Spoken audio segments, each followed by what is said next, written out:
Okay, children, today let us learn about division. Okay, say how many? 1, 2, 3, 4, 5, 6, 7, 8, 9, 10, 11, 12. So we have 12 beads. Now let us distribute these 12 beads to the 3 people. ముగ్గురికి పంచుదాం. ఓకేనా? 3 groups గా divide చేద్దాం. Okay, so ఇది ముగ్గురు కదా, 1 2 3. Okay, 1 2 3 3 groups గా divide చేద్దాం. Okay, చూడండి, ఫస్ట్ 12 కదా, ఇవన్నీ టోటల్ ఎన్ని? టోటల్ 12. సో ఫస్ట్ ముగ్గురు అని చెప్పుకున్నాం కదా, ఇక పంచుతున్నాం చూడండి, డిస్ట్రిబ్యూట్ చేస్తున్నాం. 1 2 3 అంటే ఫస్ట్ ఏమైంది? -3. 3 కదా, ఎంత -3 అంటే 12 - 3 హౌ మచ్? 9. అగైన్ మళ్ళీ 1 2 3 మళ్ళీ 3. 9 - 3 6. మళ్ళీ again 1 2 3 -3 how much?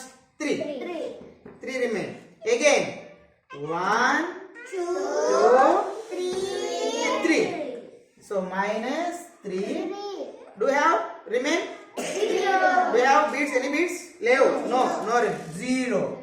Okay, 0 remainder is 0. అంటే మిగిలిన ఏం మిగిలినాయి?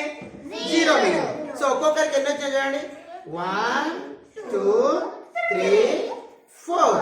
ఫస్ట్ ఆయనకు 4 వచ్చినాయి, 1 2 3 4. సెకండ్ ఆయనకు 4 వచ్చినాయి, థర్డ్ ఆయనకు 1 2 3 4. అంటే ఒక్కొక్కరికి ఎన్ని వచ్చినాయి? 4. మైనస్ అంటే రిపీటెడ్ సబ్ట్రాక్షన్ ని we call it as division. So division ని డివైడెడ్ బై తో చూపిస్తాం. మనం దేన్ని డివైడ్ చేసినాం? 12 ని డివైడ్ చేసినాం. ఎంత మందికి? 1 2 3 ముగ్గురికి డివైడ్ చేసినాం. ఎన్ని వచ్చినాయి ఒక్కొక్కరికి? 1 2 3 4 వచ్చినాయి. సో అంటే రిజల్ట్ ఏంది? ఆన్సర్ 4. సో 4 ని ఏమంటాం మనం? క్వోషియంట్ అంటాం. ఏమంటాం? 4 ని క్వోషియంట్. ఈ 0 ని ఏమంటాం? రిమైండర్. దీన్ని ఎట్లా కూడా చూస్తాం చూడండి, ఎట్లా అంటే 12 ని 3 కి మనం డివైడ్ చేయాలి, ముగ్గురికి డివైడ్ చేయాలి. 3 టేబుల్ ఎప్పుడు వస్తుంది చెప్పండి?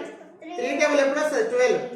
3 1 = 3, 3 2 = 6, 3 3 = 9, 3 4 = 12. కాబట్టి 3 4 times